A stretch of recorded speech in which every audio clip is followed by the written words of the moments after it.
Hi everyone, today we're visiting White Sands National Park, right here outside of Alamogordo, New Mexico.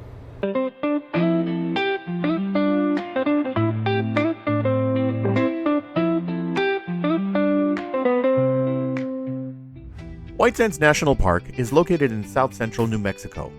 It's about a 20-minute drive from Alamogordo and a little over an hour from El Paso, Texas.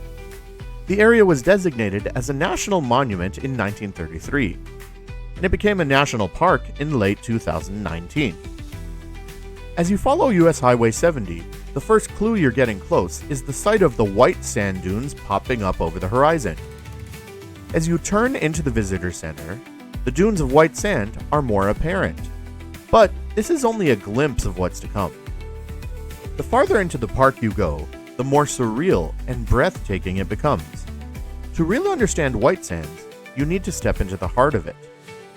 But first, we need to make a short stop. We're here at the Visitor Center, so let's go on inside and see what they have. The entrance to the Visitor Center has information about the day's events, maps, and safety information. Moving inside, one of the first things you see is the emergency cooling station. The New Mexico sun is no joke. There's information about how the gypsum sand formed and the unique conditions of the area.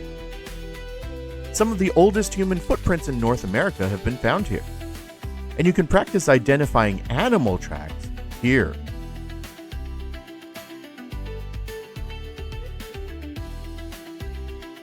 This exhibit shows how plants grow with the dunes. There's also a small bookstore run by the National Park Service. It features books, shirts, mugs, collectibles, and rugs made by Native Americans of the area. On the other side of the courtyard is the gift shop, where you can find White Sands cups, shirts, hats, sweaters, and hoodies, and ceramics. They have Native American style ornaments and these snow globes. There are sand timers and sand art, but I don't think these use the sand from the national park.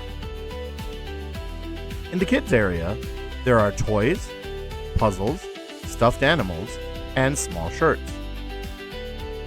You can also collect glowing rocks. And of course, you can rent and purchase sand sleds. Once we left the visitor center, it was time to get back on the road. After passing the entrance booths, the Dunes Drive leads you toward the heart of the dunes. Hiking isn't recommended when the temperature exceeds 85 degrees Fahrenheit, that's 30 degrees Celsius. And the car said it was 106 degrees Fahrenheit, that's 41 Celsius. So we skipped the two trails right before you enter the dunes, the Playa and Dune Life nature trails. As you drive the road, the brilliant white dunes rise up around you and almost look like snow. The Interdune Boardwalk has been closed since April of 2024, when an F-16 from nearby Holloman Air Force Base crashed during a training exercise. We visited in July of 2025, and there's still an area around the Interdune Boardwalk where no stopping or hiking is allowed. Soon after, the Dunes Drive transitions to a hard-packed dirt road. The road is well maintained, and off-roading isn't allowed, so you don't need a special vehicle for this. We had no problems in the wife's Mustang.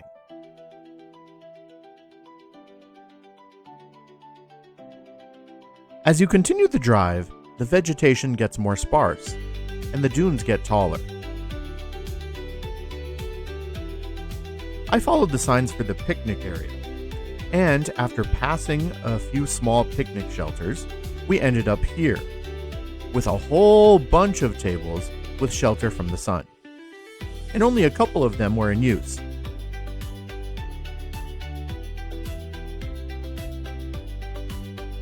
Since it was lunchtime, we decided to eat some food we had brought with us. Then, it was time to put wax on the sand sled. I don't know if the wax actually helps, but it's a popular thing to do.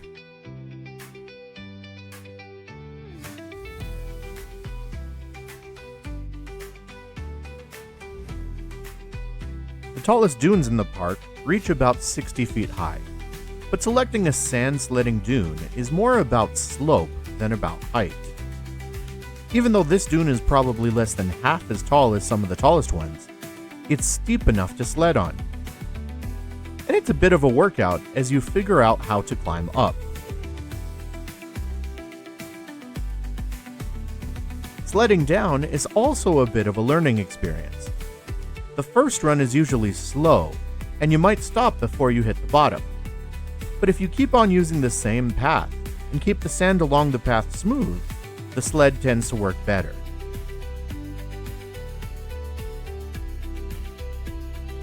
As I mentioned before, you can rent or buy sand sleds in the gift shop. The cost was $24.99 to rent a used one, which must be returned to the gift shop by 4 p.m.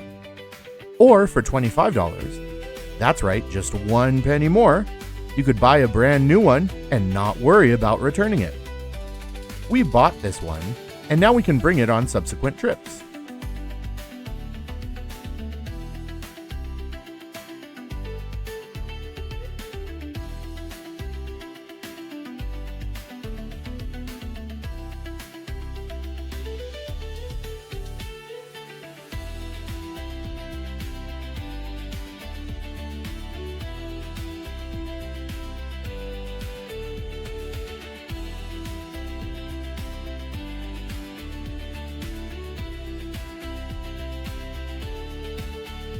From the top of our sledding dune, it was possible to see the entire picnic area.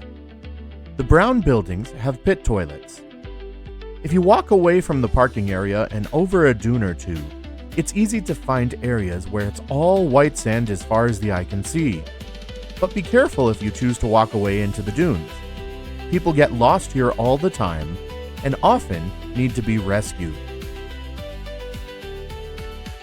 Whatever it is you choose to do here, your shoes will probably end up full of white sand. And you'll probably see some one-of-a-kind views. Since it was a bit cooler now, we decided to drive to the Playa Trail. It's a short trail that takes you to a flat area that sometimes holds water.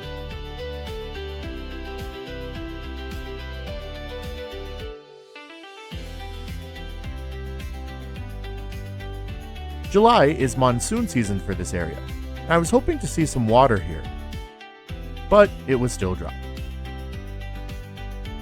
Well, that concludes this trip.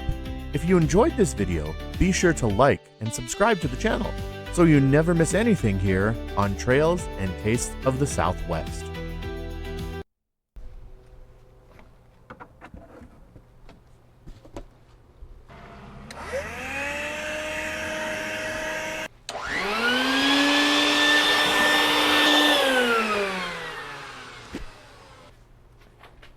Oh man, I'm never gonna get all this white sand out of here.